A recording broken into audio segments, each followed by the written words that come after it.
Mercredi 29 juin 2022, mesdames et messieurs, c'est toujours un plaisir de vous retrouver dans cette nouvelle édition du journal de Viva en version française. Bonsoir à tous et bienvenue. Dans les actualités de ce jour, les États-Unis est toujours prête à soutenir Madagascar dans l'atteinte des objectifs de développement. Claire Annette Perangelo a apporté ses lettres de créance en tant que nouvelle ambassadrice des États-Unis résidant à Madagascar au président de la République, Andry Rajoelina, aujourd'hui. Les deux parties ont abordé les sujets relatifs à la coopération. Reportage de Judikel Ranjenirin et Andora Zanjaibé.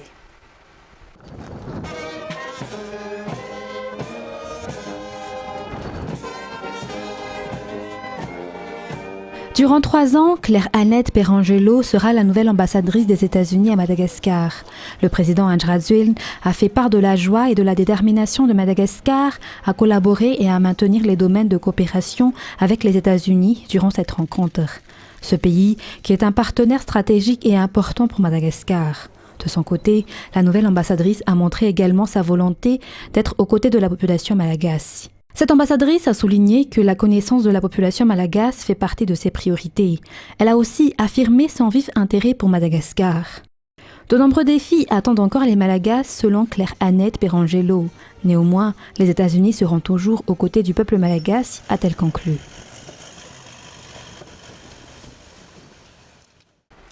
Dans un tout autre sujet à présent, parlons sport. Les maquis à 7 dans la catégorie féminine sont en pleine préparation physique actuellement, 2 mois avant la tenue de la Coupe du Monde de rugby à 7 pour la catégorie féminine en Afrique du Sud du 9 au 11 septembre prochain. Les maquis à 7 qui ont fait un grand pas en mettant Madagascar au 2e rang du classement africain à l'issue de la Coupe d'Afrique qui a eu lieu en Tunisie au mois d'avril dernier. Cette participation à la Coupe du Monde est une grande première pour les Malagasy. Ainsi, la première dame et présidente de l'association FITI a tenu à leur montrer son soutien durant cette phase de préparation jusqu'à la Coupe du Monde. Reportage signé Miarvulatsfer, Andara Zonarvelo et Eraslo Farmanen.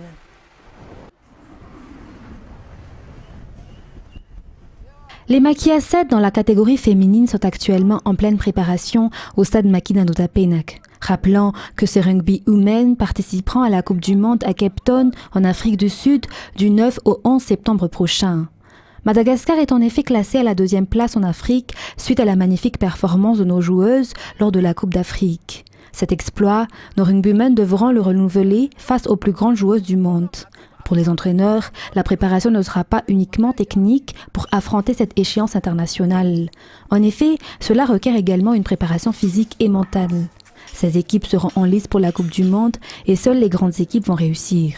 Ainsi, une nouvelle préparatrice physique, Marie-Catherine Herman, renforcera les rangs des autres préparateurs physiques de l'équipe. Moi, je vais surtout travailler en collaboration avec les coachs de la fédération de rugby.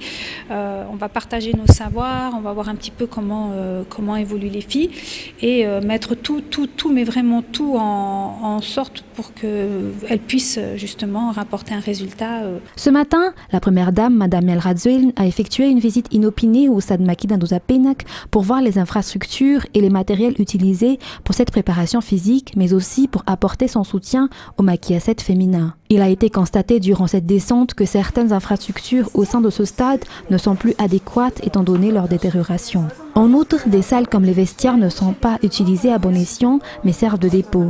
Face à cela, Madame Andry Rajoelina a tenu à sensibiliser tout un chacun dans le respect des biens communs et ce genre d'infrastructures.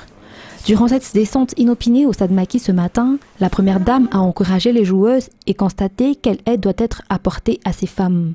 Outre la préparatrice physique que l'association FITI a dépêchée pour ces femmes, avec les matériels, les repas et les appuis financiers, l'association FITI a également octroyé à ces joueuses des formations en langue étrangère, en cuisine et en informatique pour qu'elles puissent remplir leur rôle de femmes et de mères de famille en dehors de leur carrière d'athlète.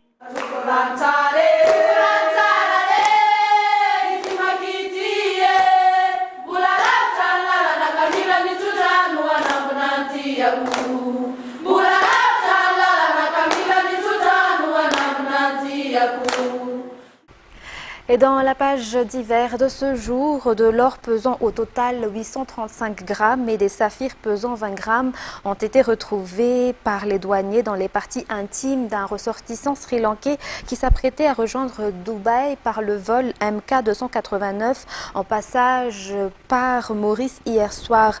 L'or a été immédiatement saisi et envoyé à la Banque centrale. Le ressortissant sri-lankais sera déféré au PAC. Reportage de Ruth Christelle Rakoutou-Malal sur les images d'Yves Janel. Une autre contrebande a été déjouée hier à l'aéroport d'Ivatu. Au total, 7 barres d'or pesant au total 835 grammes et 63 saphirs d'un poids total de 20 grammes ont été insérés dans les parties intimes de Mohamed Matani, un ressortissant sri-lankais qui était sur le point de partir à Dubaï sur le vol MK289 à destination de Maurice. Il est passé devant un magnétomètre qui a permis de découvrir qu'il y avait du métal suspect dans son corps. Cependant, il a déclaré qu'on lui a inséré du métal dans la jambe et il a même montré un certificat médical y afférent. Cependant, les douaniers ont appelé un médecin et les tests ont permis la découverte de ces objets qu'ils voulaient exporter illicitement. Les biens saisis sont immédiatement envoyés à la Banque centrale, précise le DG de la douane, Lankanazaf Van Ernest, qui a souligné que l'objectif de la douane est d'améliorer les contrôles aux frontières et ainsi de réduire la contrebande des richesses nationales. À cet effet, des scanners corporels seront installés bientôt dans 4 aéroports, notamment à Antananarivo, Nusbe, Mazang et Tuamasin. C'est la deuxième fois en 2 semaines que de l'or est découvert dans les parties intimes d'un passager en partance.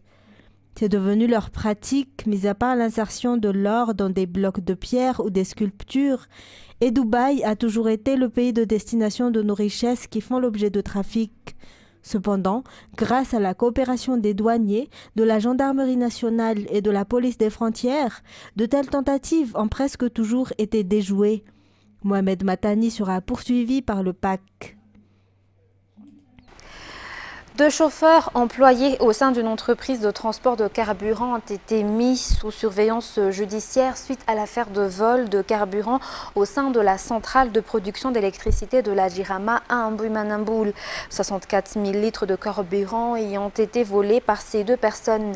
Un vol dans la Jirama possède des preuves selon un communiqué émis par cette société d'État aujourd'hui.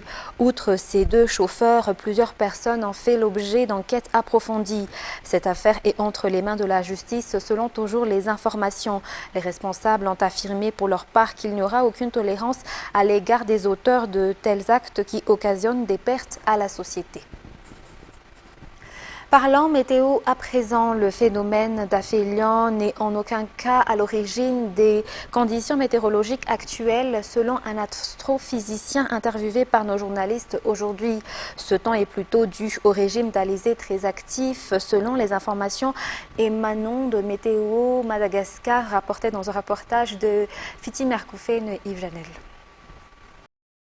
Les conditions météorologiques actuelles ne sont pas dues au phénomène d'aphelion, selon les explications apportées par un astrophysicien ce jour. La baisse de température et l'intensité du vent ne sont aucunement liées à l'aphélie. Le phénomène d'aphelion qui est l'éloignement de la Terre au Soleil, si en temps normal la distance entre la Terre et le Soleil est de 150 millions de kilomètres. Durant le phénomène d'aphelion, cette distance s'élève à 152 millions de kilomètres. Ces 2 millions de kilomètres de plus ne représentent presque rien, selon cet astrophysicien, et n'ont aucun impact sur les conditions météorologiques, toujours d'après les explications. Il y a également le phénomène de périhélion qui se produit en janvier et qui est le rapprochement de l'orbite terrestre et du Soleil, mais la température terrestre n'augmente pas pour autant. La NASA a également confirmé que ces phénomènes n'impactent en aucun cas la météorologie. Ces 2 phénomènes se produisent chaque année. Pour cette année, l'aphélie se produira ce 4 juillet. Elle coïncide donc avec la saison hivernale à Madagascar, mais elle ne détermine pas les conditions météorologiques. La baisse de température et l'intensité du vent actuelle sont plutôt dues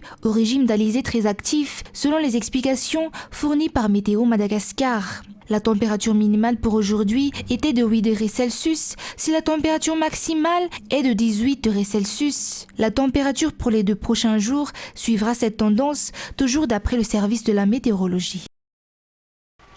Dans les informations sociales de ce soir, la crise de Covid-19 à Madagascar a mis en exergue de façon criante l'insuffisance des infrastructures d'accès à l'eau potable, à l'assainissement et à l'hygiène depuis 2020. La crise affecte davantage les milieux urbains qui se sont dégradés depuis l'enquête de Mix de 2012. Ainsi, le projet appuie à la mise en œuvre des volets eau, assainissement et hygiène du projet intégré développement et urgence pour les populations urbaines affectées par le Covid-19 qui réunit les partenaires techniques et financiers, la CUA et les entités publiques vise l'amélioration d'accès à l'eau potable, à l'assainissement et à l'hygiène. Reportage de Aniana Martina et Nzara Rangenso. Presque 20 millions de personnes, dont 4 millions d'enfants, sont à risque en raison du manque d'hygiène à Madagascar durant la crise de Covid-19. Ce sont les populations des milieux urbains qui ont été les plus affectées selon une enquête effectuée par le WASH Cluster. L'UNICEF, avec le groupe WaterAid, la commune urbaine d'Antananarivo et les 3 ministères concernés, à savoir le ministère de la Santé publique, de l'Éducation nationale et le ministère de l'Eau, de l'Assainissement et de l'Hygiène, ont mis en place un projet d'appui pour les populations les plus vulnérables durant cette crise et cela a porté ses fruits. Difokontan au sein des 1er et 5e arrondissements ont bénéficié directement des appuis de ce projet, appui à la mise en œuvre des volets eau, assainissement et hygiène du projet intégré développement et urgence pour les populations urbaines affectées par le Covid-19 depuis août 2020. Le projet a vu également la participation du SMA ou service municipal d'assainissement au sein de la commune urbaine d'Antananarivo dans la gestion des ordures. En outre, 100 000 personnes ont été sensibilisées à l'hygiène durant la période de pic de la pandémie. 6 250 personnes, dont 1000 ménages, ont eu accès à l'eau potable et 312 à l'assainissement. Il est à noter que ce projet, qui a été clôturé ce jour à l'hôtel de ville à Nalanquil, a été financé par le Royaume de Norvège à travers l'UNICEF. Le panneau de délimitation de la commune de Sabutsnamen à la commune d'Anusiavarach a été inauguré aujourd'hui. Peu de temps après cette cérémonie, il a été vandalisé par des personnes qui s'opposent à la délimitation des 2 communes. Ce comportement est inacceptable selon le chef de district d'Avarajan qui a souligné que les auteurs seront poursuivis car la destruction des biens publics est punie par la loi. Reportage de Fin de Sénat Mireille et Yves. Non loin de la nouvelle route reliant Atsufnunj et Sarasoj débute la commune d'Anusiavarach selon ce nouveau panneau qui a été posé aujourd'hui. À peine 1 heure après la courte cérémonie de pose de ce panneau, un groupe d'individus qui s'opposent à des limitations des 2 communes, Sabutsnamen et Anusiavarach, l'a vandalisé. Pour rappel, Anusiavarach a été transformée en commune à la fin du mois de novembre 2015 et sa délimitation a été décrétée par des responsables étatiques. La destruction des biens publics est punie par la loi, selon le chef de district, et les auteurs de ces délits seront poursuivis, a-t-il ajouté. Selon les explications, le développement est la priorité de la commune. À cet effet, la pose de la première pierre pour la construction du marché mesurant 1500 mètres carrés a été effectuée aujourd'hui. Au sein de ce marché sera mis en place un espace dédié aux agriculteurs et aux éleveurs qui composent les 60% des habitants de la commune. Les artisans y auront également leur place. Le lycée Ramban a aussi été inauguré aujourd'hui.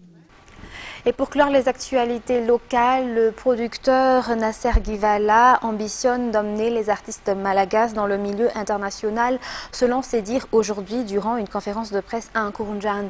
Nasser Givala est un producteur et manager d'artistes de renom international comme Maître Gims, Vita Slimane et beaucoup d'autres. Nasprod veut ainsi manager des sportifs malagasy car il sait que beaucoup de ses compatriotes ont du talent et peuvent réussir selon toujours les explications. C'est Sylvain, Kevin Ravonerson nous en disent plus. Nasser Givala est un Malagasy né à Madagascar et directeur général de Nasprod. On ne le voit jamais au devant de la scène, mais son travail est pourtant visible par tous, car il est connu comme producteur d'artistes internationaux comme Maître Gims, Dadju, Vita Slimane ou encore Soprano et bien d'autres. Il est leur agent et il organise également des événements culturels les plus connus.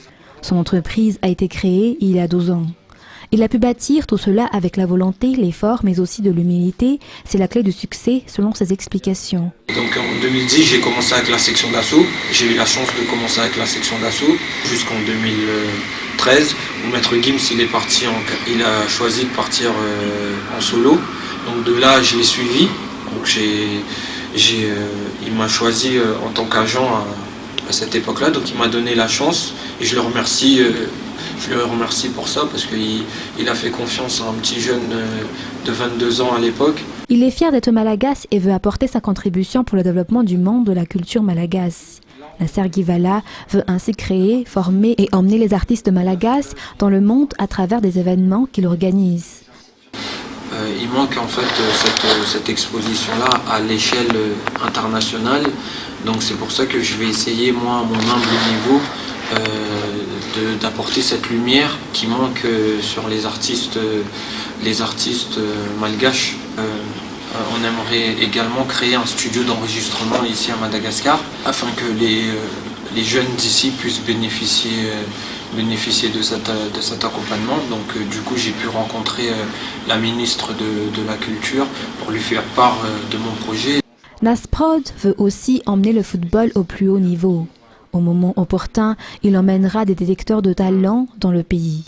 Pour information, ce jeune homme est aussi le manager de Karim Benzema, une étoile du football qui est très connue actuellement.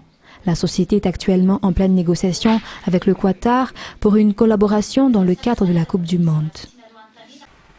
Dans les actualités internationales de ce soir, plus de 40 chefs d'État et de gouvernement sont réunis à Madrid pour discuter de l'avenir de l'OTAN que la Suède et la Finlande vont pouvoir rapidement rejoindre après la levée du veto de la Turquie. Hier, Joe Biden a annoncé un renforcement militaire en Europe pour permettre à l'Alliance de répondre aux menaces. France 24.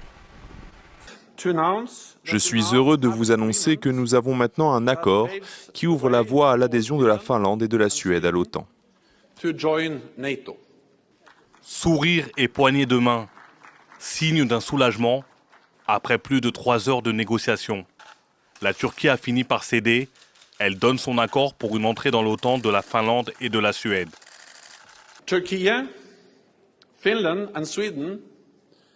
La Turquie, la Finlande et la Suède ont signé un mémorandum qui répond aux préoccupations de la Turquie, notamment concernant les exportations d'armes et la lutte contre le terrorisme. Jusqu'à présent, Recep Tayyip Erdogan semblait inflexible sur leur adhésion à l'OTAN. Il les accusait d'abriter des militants du PKK, le Parti des travailleurs du Kurdistan, une organisation considérée comme terroriste par Ankara. Dans la journée de lundi, Stockholm tentait de rassurer le président turc. La Suède n'est pas et ne sera pas un refuge pour les terroristes. Les autorités compétentes travaillent d'arrache-pied pour expulser les personnes qui pourraient constituer une menace pour la sécurité et un nombre important de cas sont en cours de traitement. Dernière étape ce mercredi, lorsque les pays de l'OTAN vont officiellement inviter la Suède et la Finlande à rejoindre l'Alliance après la levée du veto turc. Et la commission d'enquête sur l'assaut du 6 janvier 2021 a partagé hier un témoignage explosif. Selon une ex-collaboratrice de la Maison-Blanche, Donald Trump a essayé de prendre le volant de la voiture présidentielle à un policier du Secret Service pour se mêler à ses partisans qui marchaient, certains armés, vers le Congrès. France 24. Donald Trump était-il au courant que certains de ses partisans étaient armés quand il les a appelés à marcher sur le Capitole le 6 janvier 2021 ? C'est ce qu'assure une ancienne collaboratrice de la Maison-Blanche, qui a révélé devant une commission parlementaire une conversation qu'aurait eue l'ancien président avec son chef de cabinet 4 jours avant l'événement. J'ai entendu le président dire quelque chose comme « Je me fiche qu'ils aient des armes ». Ils ne sont pas là pour me faire du mal. Laissez mes supporters entrer. La jeune femme, qui travaillait à côté du bureau ovale, décrit une tension grandissante les jours précédant le meeting de l'ancien président. Elle confie également que le chef du cabinet de Donald Trump l'aurait prévenu que quelque chose de très grave pourrait advenir. Finalement, le 6 janvier, des centaines de partisans de l'ancien président forcent l'entrée du Capitole pour contester l'élection de Joe Biden. Une marée humaine que Donald Trump aurait lui-même tenté de rejoindre. Le président a dit quelque chose comme « C'est moi le foutu président, amenez-moi au Capitole tout de suite ». Le président a tendu le bras vers l'avant du véhicule pour s'agripper au volant. L'agent de sécurité lui a pris le bras et lui a dit « Monsieur, vous devez retirer votre main du volant ». Trump a alors utilisé sa main libre pour se jeter sur l'agent.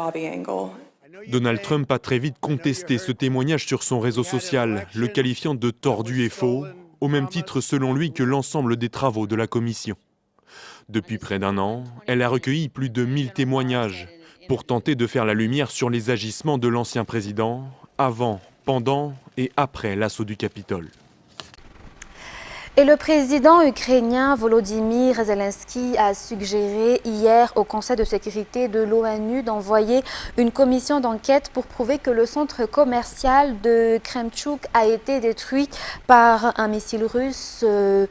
Obtenant de ses 15 membres, y compris de la Russie, l'observation debout d'une minute de silence pour tous les Ukrainiens tués depuis la guerre. France 24. La scène a été captée lundi par une caméra de vidéosurveillance. Sur ces images, on voit distinctement un missile s'abattre sur le centre commercial de Kremenchuk. Selon Kiev, ce missile était bien russe. Il mesurait 11 mètres de long, pesait 5 tonnes. En voici les restes, exposés pour la presse internationale. Lors d'une réunion d'urgence du Conseil de sécurité de l'ONU ce mardi, le président ukrainien Volodymyr Zelensky a fait respecter une minute de silence en mémoire de tous ses compatriotes tués depuis le début de la guerre. L'occasion aussi de demander l'envoi d'une commission d'enquête sur place. Il nous faut traduire la Russie en justice pour terrorisme d'État. Pour tout ce que l'armée russe a fait contre les Ukrainiens à Kremenchuk, à Ochakiv, à Lysychansk, à Kharkiv, à Dnipro et dans de très nombreuses autres villes d'Ukraine. De son côté, la Russie dit avoir visé un dépôt d'armes stocké dans le bâtiment voisin et assure que le centre commercial était à l'arrêt. Une version immédiatement contredite par les autorités ukrainiennes et par plusieurs témoins. C'était l'heure de pointe. Les gens retournaient au travail, tous les magasins étaient ouverts. Il y a toujours beaucoup de monde dans ce centre. Pour moi, c'était une frappe ciblée. Ce mercredi, la Russie annonce avoir détruit un camp d'entraînement de mercenaires près de Mykolaïv dans le sud de l'Ukraine, où plusieurs personnes ont été tuées. Sur place, les opérations de secours doivent se poursuivre toute la journée. Mesdames et messieurs, c'est la fin de ce journal. Nous vous remercions de nous avoir suivis jusqu'à son terme. Restez avec nous. Vous allez suivre dans quelques minutes votre série Eventing Anna. Très bonne continuation sur Viva. Très bonne soirée à tous. Au revoir.